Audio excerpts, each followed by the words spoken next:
নমস্কার বন্ধুরা, বাঙালি রান্না বান্নাতে সবাইকে আমন্ত্রণ। যখনই নতুন কিছু খেতে ইচ্ছা করবে বা মনের মতো খাবার খেতে ইচ্ছা করবে, ইউটিউবে গিয়ে লিখুন বাঙালি রান্না বান্না আর সাবস্ক্রাইব করে দিন আমার চ্যানেল। আর আমার রেসিপির আপডেট সবার আগে পেতে বেল নোটিফিকেশানটা অন করে দিন। তাহলে চলুন দেখে নেওয়া যাক আজ আমি কী রেসিপি নিয়ে আসলাম। আজ আমি বানাবো মোচার দমপোক্ত। এটা আপনারা ভাত ও রুটির সাথে পরিবেশন করতে পারেন। তাহলে দেরি না করে দেখে নিন মোচার এই মজাদার রেসিপি আমি কিভাবে বানাই। নিয়েছি মোচা ছাড়িয়ে ভালোভাবে ধুয়ে নিয়েছি। মোচার মধ্যে যে নৌকার মতো সাদা সাদা থাকে সেগুলো আমি ফেলে দিয়েছি, আর এই যে শক্ত ডান্ডিগুলো থাকে সেগুলো আমি ফেলে দিয়েছি। এইভাবে সব মোচা ছাড়িয়ে ভালোভাবে ধুয়ে রেখেছি। এখন এটা সেদ্ধ করবার জন্য একটা পাত্রে জল নিয়ে গরম হতে বসিয়ে দেব। এর মধ্যে সামান্য হলুদ গুঁড়ো দিয়ে দিচ্ছি। এবার এতে ছাড়ানো মোচা দিয়ে দেব। মোচা আমি একটু সেদ্ধ করে তবেই রান্নাটা করি, কারণ অনেক সময় মোচা তেতো লাগে, তাই একটু ফুটিয়ে নিলে মোচাটা খেতে বেশি ভালো লাগে। খুব ভালোভাবে ফুটে উঠেছে। এবার এই মোচা একটা ছিদ্র থাকা পাত্রে নামিয়ে নেব। মোচা আমি নামিয়ে নিয়েছি। এটা খুবই গরম, তাই একটু ঠান্ডা হতে দেব। একটু পরেই ফিরে আসলাম। মোচা সেদ্ধতে যে বাড়তি জল থাকে তা আমি নিংড়ে ফেলে দেব। সব মোচা জল নিংড়ে তুলে নিয়েছি।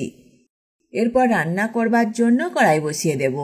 রেসিপিটা আমি বানাবো সর্ষের তেল দিয়ে। তেল গরম হলে আলু দিয়ে দিচ্ছি।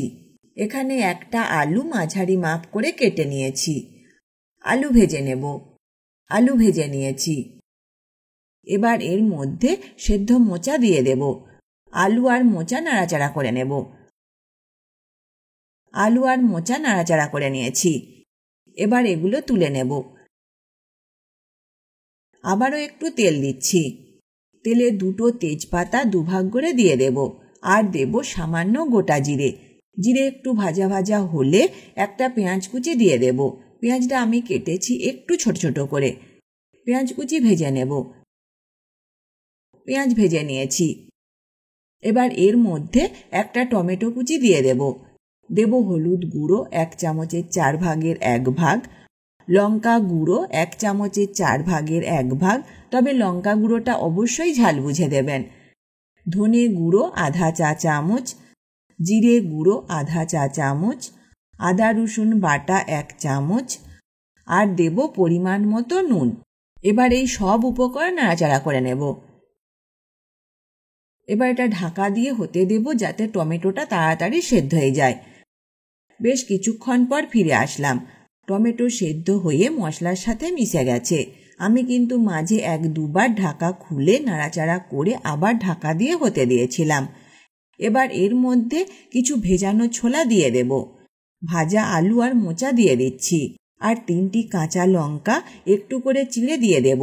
এ থেকে ঝালটা কিন্তু বেশি আসবে না, তবে সুন্দর একটা গন্ধ আসবে। সব উপকরণ নাড়াচাড়া করে নেব। সব উপকরণ ভালোভাবে নাড়াচাড়া করে নিয়েছি। এবার জল দিয়ে দেব। যদি মনে হয় আরও নুন লাগবে তাহলে এ সময় দিয়ে দিতে পারেন। গ্রেভি ভালোভাবে ফুটে উঠেছে। এবার এটা ঢাকা দিয়ে হতে দেব 10 মিনিট। 10 মিনিট পর ফিরে আসলাম। আমি কিন্তু মাঝে একবার ঢাকা খুলে নাড়াচাড়া করে আবার ঢাকা দিয়ে হতে দিয়েছিলাম। এখন এতে 1 চামচের 4 ভাগের 1 ভাগ দেব গরম মশলা গুঁড়ো। সব উপকরণ নাড়াচাড়া করে নেব। বানিয়ে নিলাম মোচার দমপোক্ত। আর এই রেসিপি যদি আপনাদের ভালো লেগে থাকে অবশ্যই লাইক বা কমেন্ট করে জানাবেন। পারলে বন্ধুদের সাথে শেয়ার করে দিতে কিন্তু ভুলবেন না। আজ তবে এই পর্যন্ত থাক। আবার দেখা হবে নতুন এক রেসিপির সাথে। ভালো থাকবেন, সুস্থ থাকবেন। ধন্যবাদ।